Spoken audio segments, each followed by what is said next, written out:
今日咧就係2026年4月26號星期日嘅上午咧11:06，又係起床冇幾耐嘅啫。今日又係好似瞓唔醒咁。9點鐘醒咗嘅時候咧，跟住睇到出邊個天咧，好涼，多雲。琴晚落雨咧，落咗成晚嘅雨，反正我就聽到嗰啲咁嘅雨聲，咁好瞓。琴晚我特別早瞓覺嘅，大概3點鐘已經係上床瞓覺，而且瞓得好好添。但硬係早上一早醒咗，仲係想瞓覺，都仲係想瞓懶覺，我繼續瞓咯。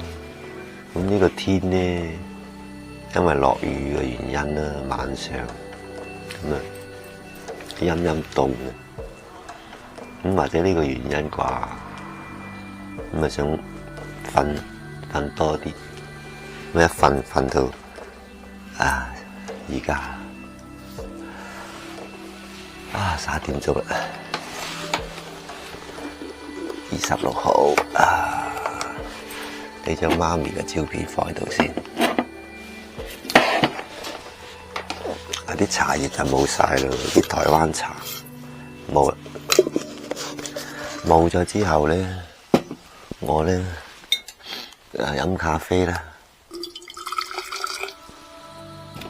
整落呢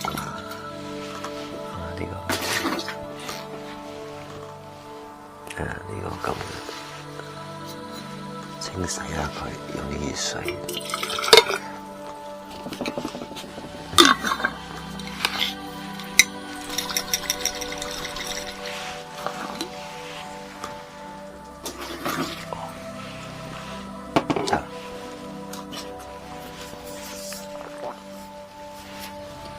我呢啲係啲咖啡豆，係喺星巴克嗰度買嘅嗰啲咁嘅袋裝嘅嗰啲咁嘅咖啡豆，然後自己攞呢啲咖啡機啊，佢亦唔係咖啡機，又唔係專門打碎嗰啲咖啡豆嘅。呢隻咧其實可以打啲黑豆、黃豆啊，好好用嘅，都係中國製造嘅產品，質量過硬。咁我將佢啲豆放喺嗰度，佢仲有調節嗰啲咁嘅大細嘅嘢，咁打成粉末啦。呢啲係咪有冇粉末咧？都仲有啲顆粒。而家肉眼睇上去咧，啲咖啡我就打成啲粉一樣，星巴克嘅。但係你話喺星巴克飲嗰啲水裝嘅嗰啲杯裝嘅啲咖啡係好香嘅，你自己喺嗰個星巴克嗰度買嗰啲，佢好多品種㗎嘛，啲袋裝㗎嘛，一粒粒，但係你自己打出嚟，唔係佢嗰啲味嚟嘅。咁咧，我而家又有人買過呢啲咁嘅嘢啦，就係啲咁嘅茶嗰啲杯啊，佢咁樣啊，呢個有個濾網嘅，咁樣將呢啲咖啡先倒喺入邊先，啲全部都係中國製造嚟嘅。呢啲喺國內買好平嘅啫，即係呢啲咁嘅茶具好平，喺呢度就美金。我今日打啲粉都幾碎下嘅喎。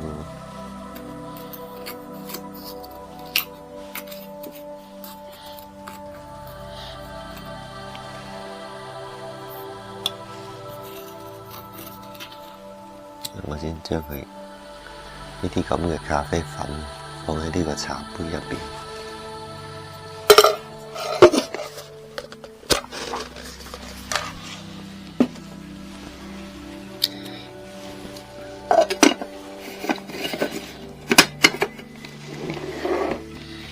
好，然後我將啲熱水、啲開水放喺入邊先。我鍾意飲嗰啲齋嘅咖啡，係飲齋啡。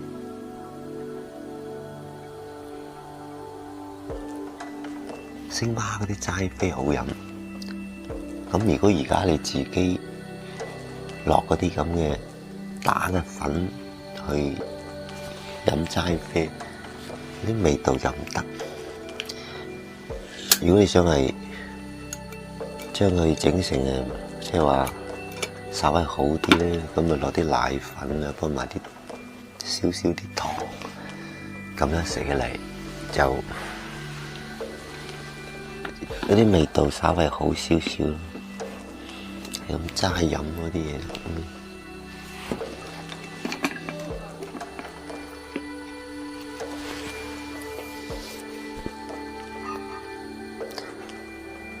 國內啊，都而家好興嗰啲飲咖啡嗰啲咁嘅咖啡店啊，喺中國各地啊都有嗰啲咁嘅咖啡店，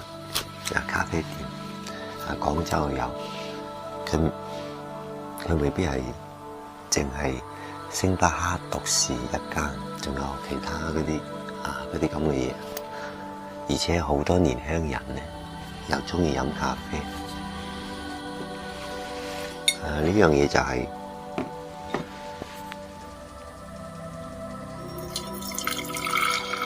受西方文化嘅影響啩。我哋好似唔夠濃係咩？睇上去我睇下先味道。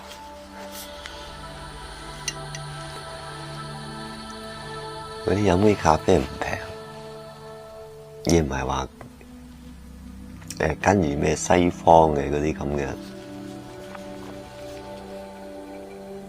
嗰啲崇洋先飲咖啡，係因為而家啲年輕人佢出世嗰日就已經係豐衣足食。所謂豐衣足食，唔係話好似我哋講嘅叫做一句咩話咧，就係話皇帝仔唔憂食。我講嘅指嘅係即係話任何一個家庭嗰啲細蚊仔出世都係唔會餓親肚，就算父母幾經濟幾緊，即係話幾嗰個叫咩啊？就算經濟唔係十分好，但係喺俾仔女食嘅嗰方面唔會話少，所以佢基本上未出嚟工作之前都係食咩都有，所以由於係咁樣，咁佢到佢已經即係對嗰啲咁嘅食嘅方面都可以話忽略不計，咁佢咪出嚟社會啊，或者點樣去追求一種精神方面嘅嘢，咁啊飲咖啡飲啡，然後喺嗰個咖啡館嗰度咁攞台電腦啊，或者叫做喺嗰種環境下咁食杯咖啡啊，咁喺度辦下工啊，咁樣都有呢樣嘢，或者傾下偈。咁呢啲係由於就係咁樣。咁你早期嗰啲人嚟講，你細嗰時候都冇得食，咁你肯定就嗰個記憶上就已經有記憶噶嘛，總係怕餓親。咁就算佢係出嚟工作都好，由於係嗰種記憶，咁佢都覺得出嚟食嘢都係要食多啲啊咁樣。出去嗰啲中餐館啊，又平又靚咁樣。你話叫佢飲咖啡，即係早一脫嗰啲人，唔平啊嘛，飲杯咖啡，一杯咖啡都30幾蚊、40蚊。咁唔同年代嘅人個理解就唔一樣啦。就算係改革開放之後，從貧困或者係去做生意又好，乜都好啊，嗰啲就算佢揾到錢，但係佢嗰種細個時候嘅飢餓記憶，即係已經係喺自己嘅腦海中扎根。咁佢諗嘅嘢就係飲咖啡係好奢侈品嚟嘅，我寧願係去大魚大肉，或者係山珍海味。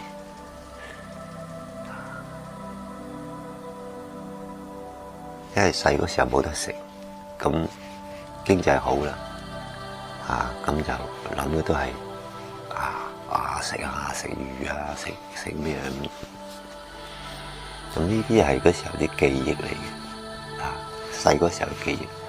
呢後期80後嘅嗰啲90後嗰啲，咁你生出嚟係咪？你話想食雞啊，食咩嘢啊咁樣，唔講得上山珍海味，就單係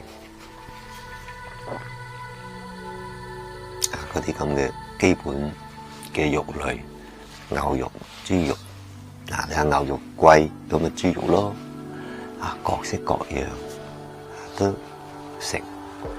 咁咧父母怕佢唔食，夾硬佢食，食啦咁樣而家有得食就盡量食都係一種補償。可能父母嗰一代人就可能冇得食，覺得細路哥自己做細路哥嘅時候捱過餓嗰種記憶。咁你話而家生出嚟嘅咁樣，你哋都唔好學我哋一代咁辛苦啦，盡量食啦咁樣，就係咁。咁由佢細嘅嗰時候，你越叫佢食，咁就唔值錢咯。即係你唔同人哋細個嘅時候，因為經濟確實係困難，啲細蚊仔見到啲嘢流口水，你想食多啲都冇可能。因為嗰時候都係計劃經濟，一個家庭咁樣好多大細都係要食飯。咁你啲細蚊仔，你係咪見到好多嘢都飢餓？食個雞蛋已經奢侈品嚟噶嘛？呢80、90，啲年代唔同咗。你叫佢食好多嘢咁，佢唔會覺得珍惜嘅。所以後嚟到咗大咗個啦，所以佢唔係話真係追求嗰種咩大魚大肉，反而啲咖啡飲啲咖啡嗰種情調講求情調。所以呢個咧就係一個時代嘅唔同嘅烙印。早一輩嗰啲人因為飢餓記憶，所以就係食打招呼都係你食咗飯未以山珍海味食多為榮即係個團嗰個時代嘅人有得食就係福。咁而家嗰啲年輕人佢就講求精神方面個需求，因為社會好多競爭比較劇烈各方面都要用到嗰個腦袋噶嘛，所以好多嘢佢嗰個重心就唔係喺食嗰方面，而係點樣先能夠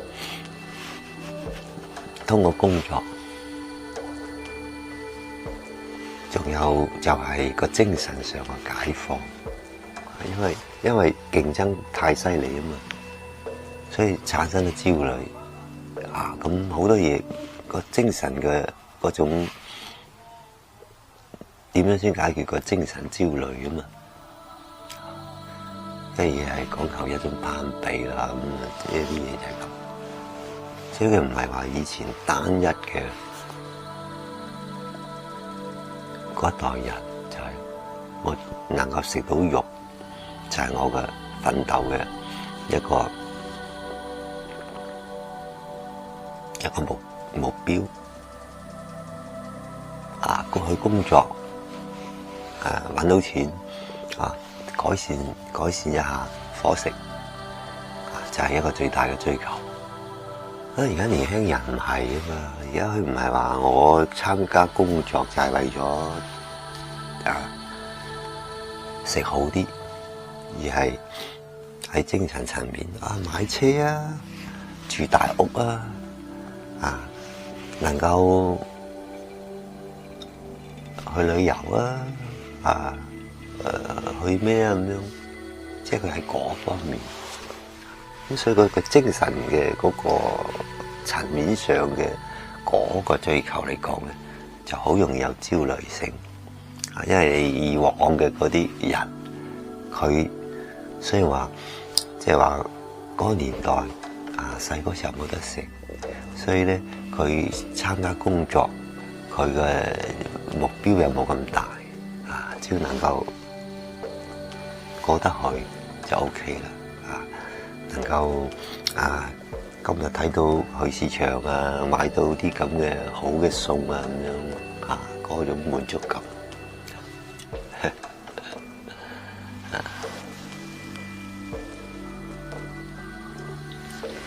有啲嘢係叫時代唔一樣，人咧個想法都唔一樣，所以點解話好多嘢嘅思想就要與時俱進？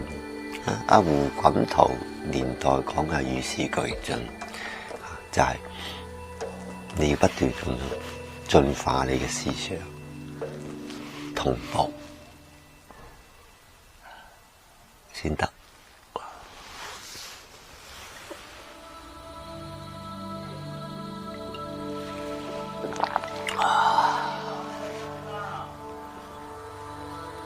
嗱，而家咧呢個咖啡，我咁樣都唔錯唔錯嗰個底部冇咩顆粒，咁之後我用呢個咁嘅壓製，即係呢個茶壺咁樣佢可以將佢過濾嘛，有個濾網嘛。我將呢啲咖啡粉放喺呢度，咁跟住拿出嚟本身我又將佢磨嗰啲粉咧，我就磨耐咗嘅，咁睇見嗰啲粉咧就好一粉末咁樣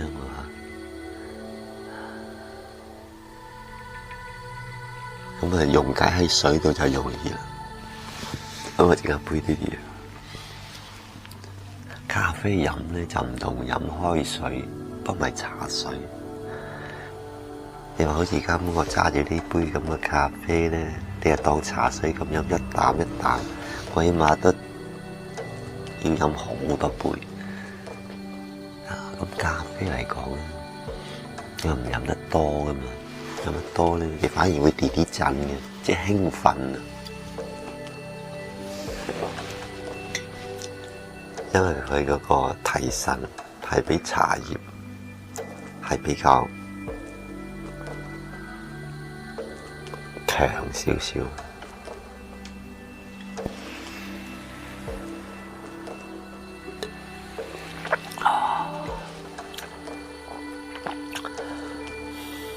打咖啡嗰啲咁嘅興奮時間有限，通常係2個鐘頭嘅嗰個提神作用，即係個效率啦。你飲咗咖啡之後咧，喺你工作上啊，嗰個靈感上啊，好多嘢咧係提高咗嘅，但係佢唔得維持好耐，因為佢強力啊嘛，佢強力興奮，咁你就會直線向下降，即係佢個高潮就話有個低潮喺度。如果你飲茶嘅咧，茶佢冇咁犀利，所以佢冇咁大波動，即係個精神冇咁大波動，唔係話一下子提神。咁咖啡有佢嘅好處，就係咩咧？對個肝臟好啊，對嗰個腦袋好啊。關住門先，對個腦袋比較好啊。老年人啊，可以防止嗰個咩咧？嗰個記憶力衰退。另外，老年痴呆有個活化作用嚇。你隨便喺 AI 嗰度搜索啊，咁啊就佢個咖啡啊嗰個利弊都喺度。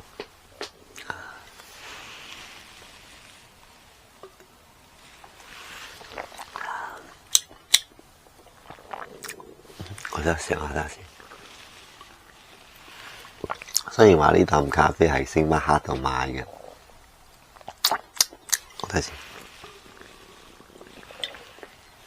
係咪我唔夠濃咧？落得唔夠濃咧？係咪星巴克嗰啖水嘅咖啡啊？即係話佢你去買嘅30蚊嗰啲嗰杯咖啡，係咪佢落嘅嘢係多咗先會，即係讓人感覺到飲起嚟好似係唔同咧？呢個我都要未試過研究啊！要研究佢先得，再將嗰啲粉末、咖啡粉末放喺度先。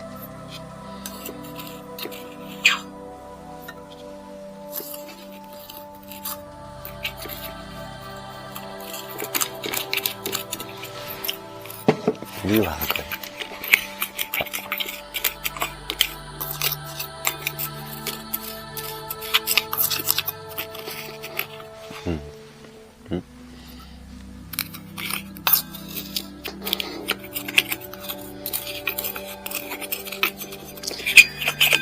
你好似飲咖啡嗰啲人有研究嘅，每一種即係話佢幾種咖啡撈埋自己去調料，就相當於係嗰個調酒師咁樣調出嗰啲味道。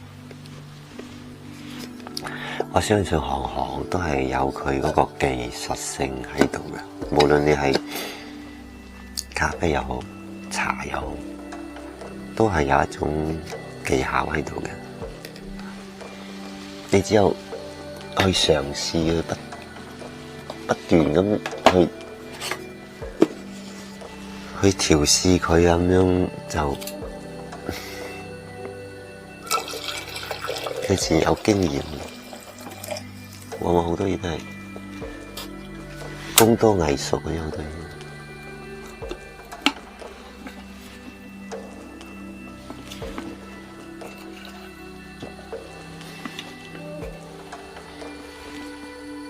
嗱，我咁樣上呢度，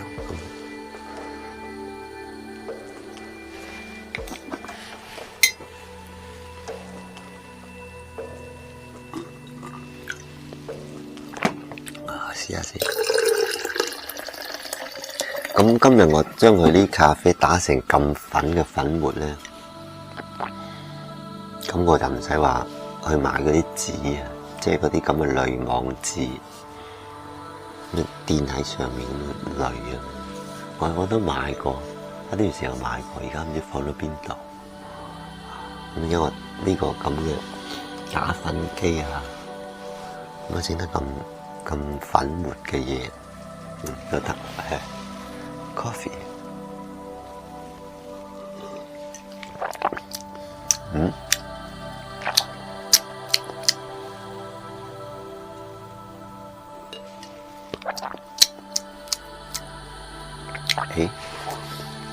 有啲感覺喎，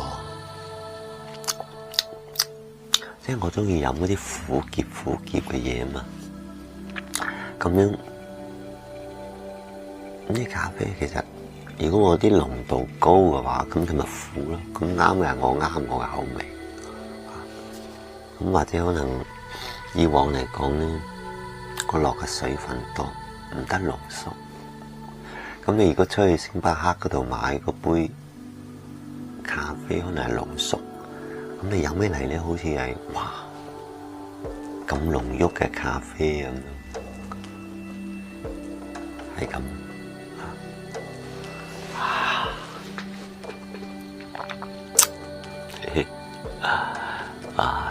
4月26號星期日呢個時間。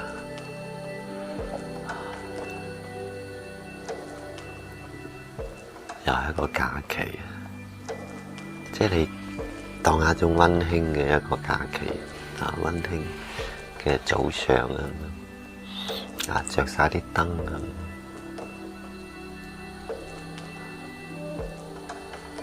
啲燈光啊比較暖色啲，咁啊呢個窗啲外邊嘅光咧，照入嚟咧啱好，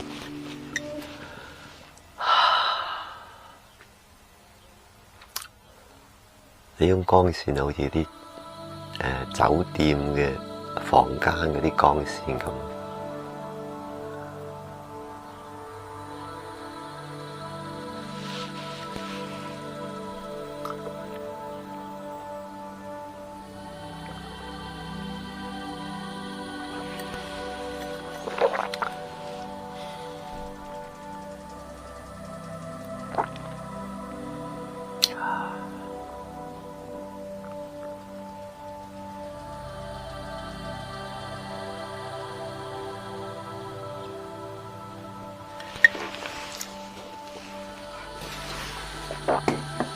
今日同樣咧都係煲粥食繼續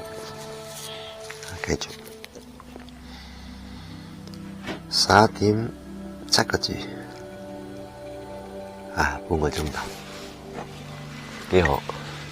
我早上咧都係喜歡咁樣一起床咁樣執下啲嘢，然後就喺度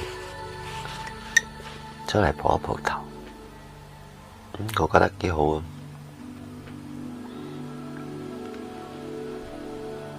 即係我自己覺得咁樣嘢幾好所以話你自己自言自語啫，但係樂在其中你總係樂在其中，感覺到即係話而係做一個日記嘅記錄喺度。總比冇好即係話咁啦。呢種嘢係一種自娛自樂嘅一個方式。佢唔同嗰啲抖音要經過一種台詞即係話吸引人嘅嗰個分享。使你一聽你就願意去聽一聽。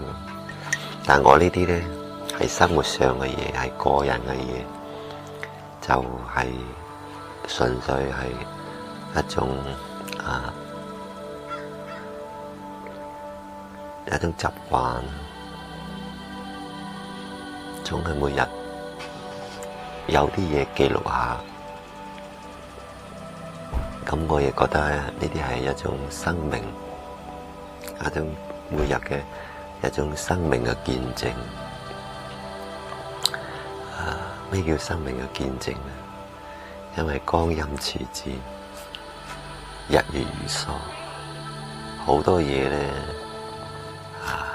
就每一日嘅時間過得非常之快。咁好似一日又一日，但你回想起嚟咧，即係話你要有一種可以尋找到你琴日嘅足跡。咁呢個琴字咧就話，譬如話我琴日係早上係4月25號，咁係我媽咪嘅1週年啦。咁平日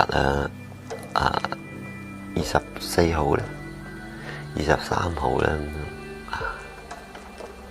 咁樣就有一種連貫性。我就係喎，呢個禮拜每一日早上都會拍錄像，下晝下午茶又會拍錄像，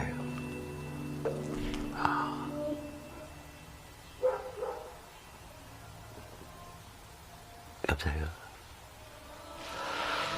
而家咧就係你把佢當成咗習以為常嘅一件事情咧，你個大腦就會認定呢件事情係你生活上嘅一個儀式感，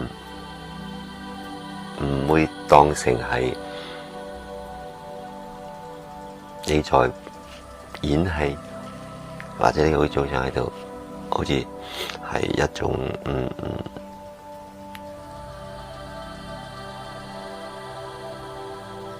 喺度台上做啲乜嘢咁，而係讓個腦袋知道你只不過係一個例行公事，即係每日嘅係等於刷牙、洗面係一樣嘅事情。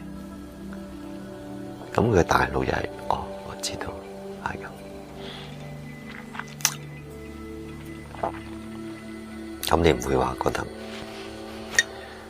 你而家你拍緊嘅視頻係一件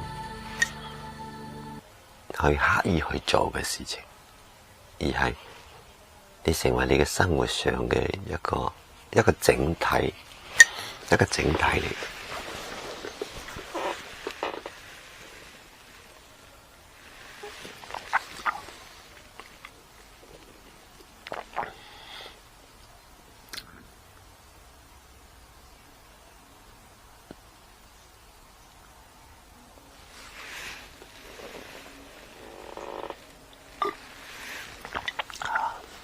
啲咖啡你要慢慢飲先得，佢唔可以話一啖飲晒，一啖飲咧唔係唔得。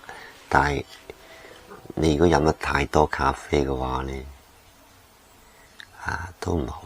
所以飲咖啡而家咧只能夠話佢唔同飲茶水啊，佢飲茶水慢慢咁樣，又要呢啲你當係喺星巴克飲嘅嗰杯咖啡一樣，有冇啲沉澱物先？都有。你壓住佢一杯。如果你係如果濃縮嘅咖啡咧，咁都好。咁再濃縮啲，調下嗰啲咁嘅咖啡味係苦嘅咧。咁類似係星巴克嗰啲咖啡嘅感覺。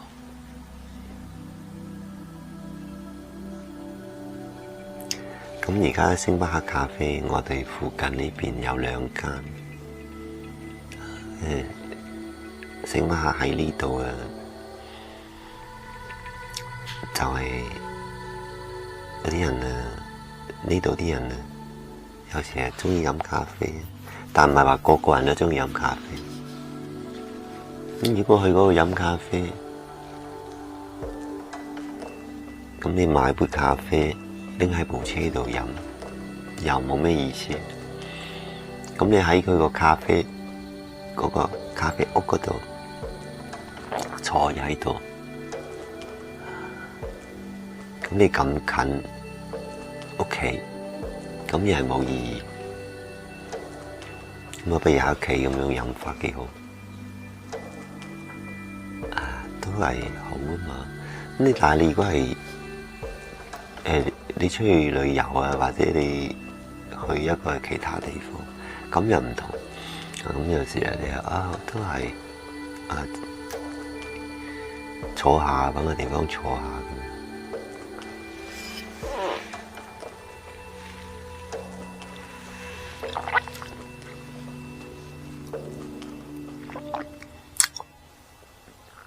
今日禮拜日咧，嗰個環區嗰邊飲茶有好多人，飲茶特別多人啲嘅。而家呢個時候啊，最多人啊！你去邊間酒樓都係要排隊嘅，要等位，好熱鬧啊！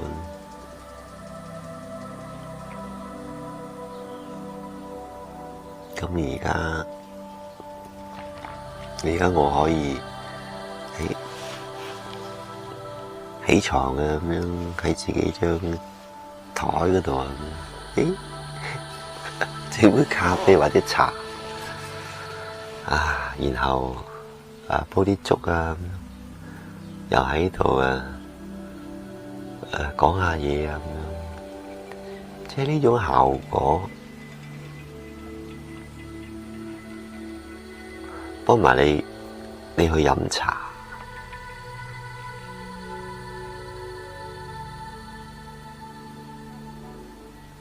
感覺上咧就各有千秋啦，唔係話飲茶唔好，但係既然話你自己喺度咁啊，整杯咖啡咁樣，又可以話喺度吹下水啊，講下嘢咁啊，我哋廣東人又講下吹水啊。咁而家個人咪吹水啊，鳩噏，咁又係一個好形象嘅比喻喺度。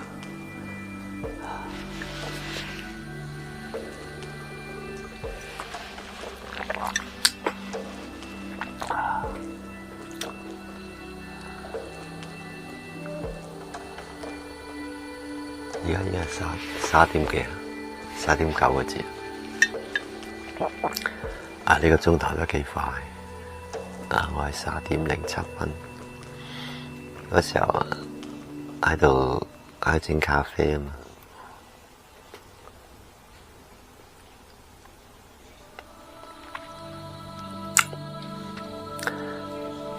261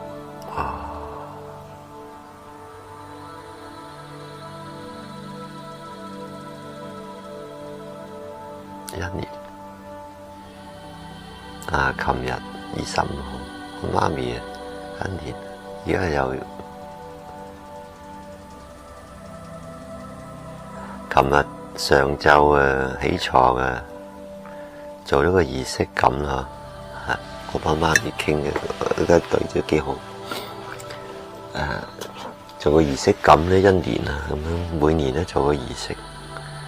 咁樣嘢係讓自己心理一個，即係點咧，可以消化到呢啲咁嘅對親人自己母親嘅嗰種想念之情，就係通過呢種形式嘢係就係咁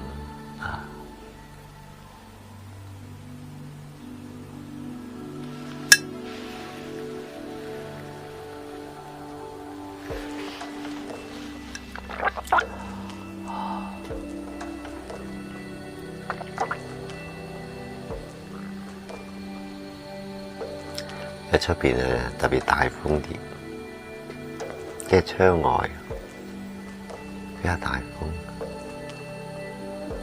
俾我睇到啲咁嘅啲事。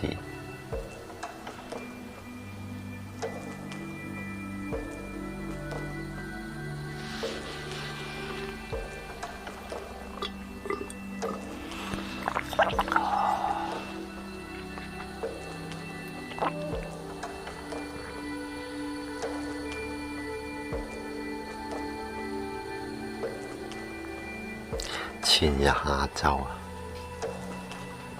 晝我去出邊買麵包，我去墨西哥超市度買麵包，行咗下附近嗰啲咁嘅商店，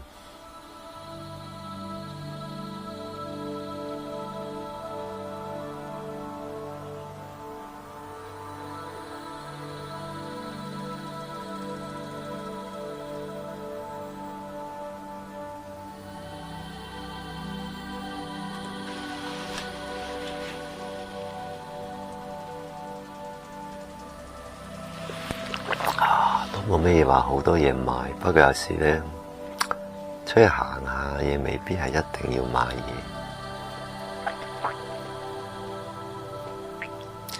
我睇咗個嗰啲咁嘅一個裝飾盒，當時我已經係想買嘅，我攞揸喺手中，喺度行咗2圈之後，我就喺度諗。呢件嘢有冇用呢？可能用處都唔係好大。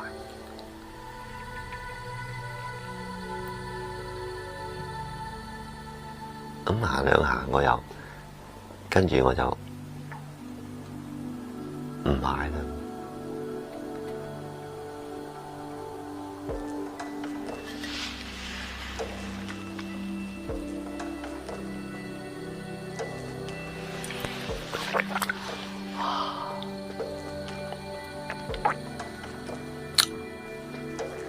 呢個早上，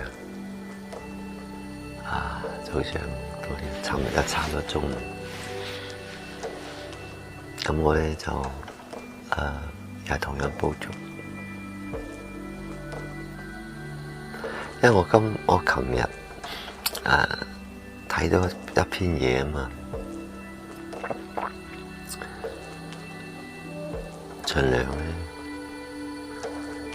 咧要保護我哋嘅身體內臟，唔好俾佢操勞過度。咁我諗啊，啲粥湯水，咁就可以唔使個胃磨損啊！要愛護我哋個內臟。唔好諗住食嘢啊，食得食啊！你將嗰啲咁嘅食品全部唔理你個內臟個胃部嘅嗰個運動，你個胃磨碎食品之後，跟住再進入嗰個腸，咁就要經過肝解毒，經過腎解毒，其實樣好多嘢嘅程序係個內臟喺度參與緊工作。我哋只不過係長咗一個皮，即係話我哋嘅皮膚係遮擋咗我哋身體上嗰個內臟嘅嗰個運動。如果當你透明啊，比皮膚係透明嘅，咁你睇到你食落嘅嗰啲嘢喺個內臟嗰度，你能夠睇到入邊嘅嗰個胃啊、大腸啊嗰啲嘢，你睇到就覺得佢係好勞碌嘅，即係佢唔停咁運轉，就好似嗰啲工廠，不停咁樣去讓啲工人加班加點啊，唔停咁樣俾佢去咁樣。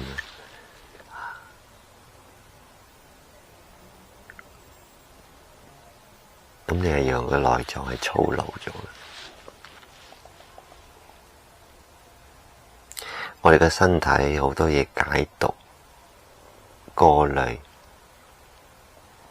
所以而家點解我唔會飲多啤酒啊、啲酒啊？你飲咗嗰啲咁嘅酒精，係要經過肝臟嘅去解啊。加重咗啲肝臟嘅嗰啲咁嘅負擔，而且嗰啲咁嘅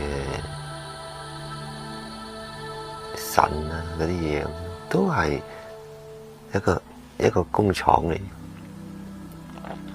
我哋好多人咧就認為咧，我哋眼睇得見嘅嘢，我哋要加以保護。比如話美容啊，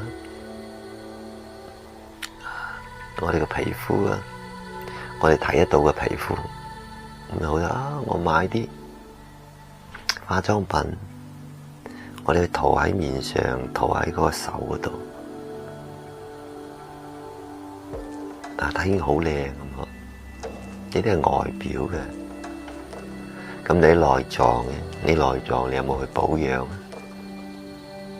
當然我哋話，保養，我食多啲營養又叫保養嗰個內臟。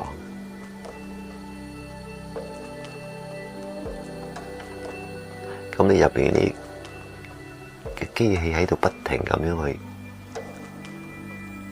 好似發動機咁樣，乒乒乓乓。即係你要去沉重嘅負擔。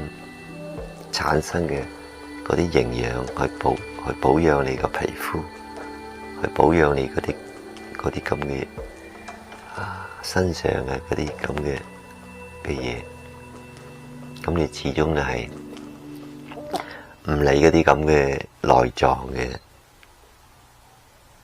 呼叫啊，所以對後代唔係好。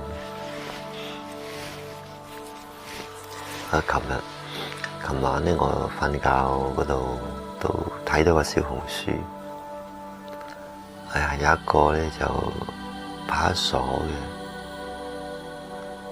嘅，一個所長啊話45歲，突然間離開個座位。一陣間佢跌喺個地下度，咁急救都冇辦法救得返。呢個係監控頭啊，即係話啲監控頭拍低落嚟嘅嘢。咁當時呢個所長坐喺度，一起身就跌咗落地下，就係咁樣。咁佢嘅嗰啲咁嘅嗰啲同事幫佢做嗰個氣嘅呼吸，即係不停咁按壓佢嘅心口，冇咗，一跌低又冇咗。其實往往好多人哋話好多啲老人家跌低。唔好俾佢跌低，其實唔係，其實佢已經係暈咗。咁呢個咁嘅所長咪等於係叫做猝死，45歲。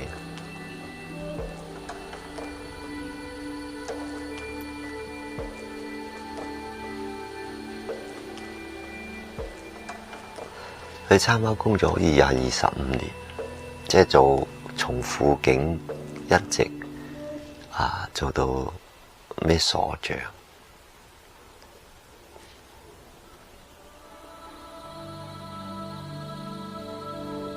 咁後嚟佢個老婆、佢親人啊、佢個爸爸啊，咁肯定好傷心啦。白髮送黑頭人，個仔難得做個鎖匠，都幾奮鬥咗咁多年，你一下子喺工作上出呢樣嘢，咁當啲工作上嘅嘢就係就屬於係上班期間你即係突然間發生啲事情，咁呢啲就係一個心血管驟停嘅一個咩啦，猝死。佢講話坐得太耐個頭，突然間起身就會發生呢樣嘢。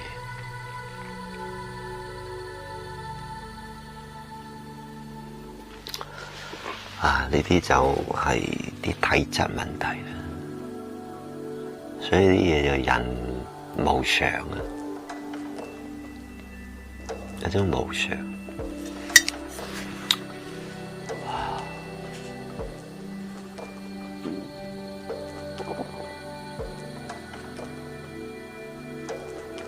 佢呢個人咧，其實各種各樣嘅人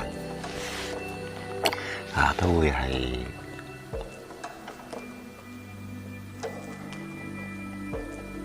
你都唔知道係，有時你想象唔到咁樣嘢係呢啲事情，當然啦，真係晴天霹靂啊！即係冇一種預感，即係冇一種預兆啊！唉呀，所以人就係咁。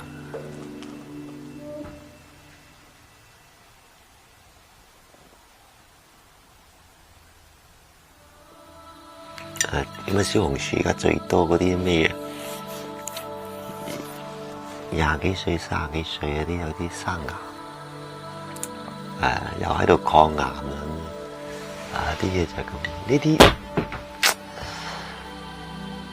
即係人口基數多，就會肯定係好多嘢會發生，即係人多嘛。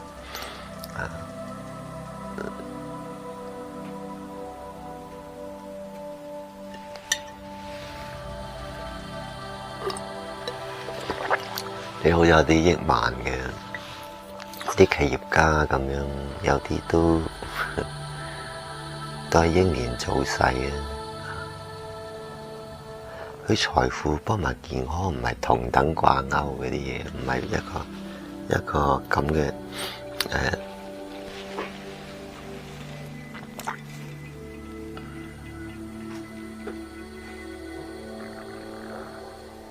正比。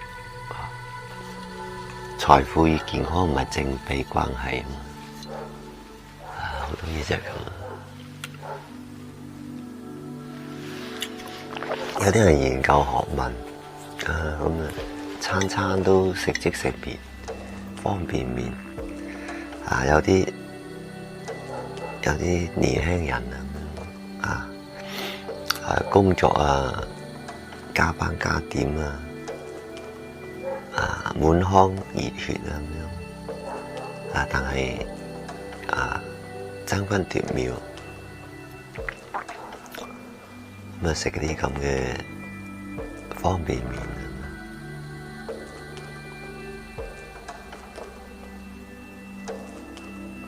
而且好多你食啲煎炸，好多嗰啲咁嘅嘢咧，都會對身體都一種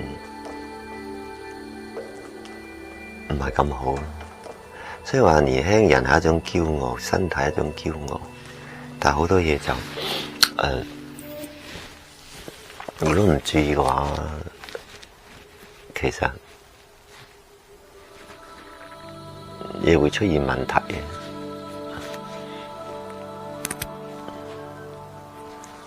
因為而家好多嗰啲咁嘅香口嘢太多啊，但係食得多又係即係冇咩益啊。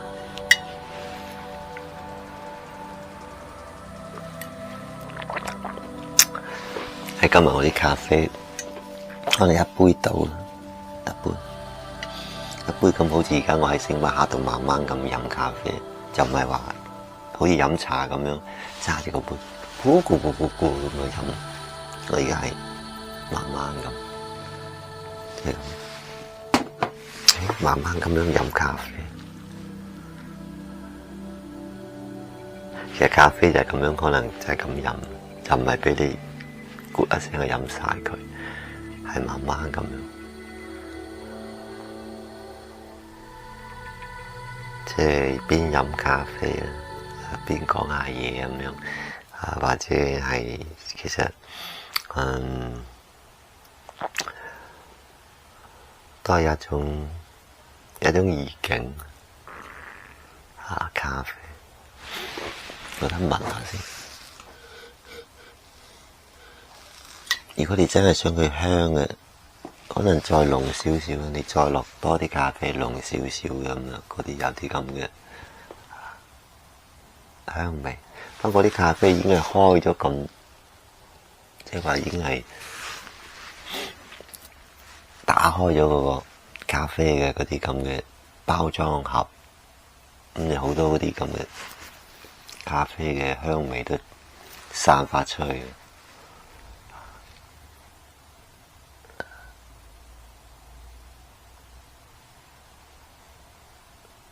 如果你落啲咁嘅牛奶咁啊，咁你聞到啲奶味啦。啊，12點幾啊，12點03分，又係坐1個鐘頭，幾好。好啦，咁1個鐘頭啦。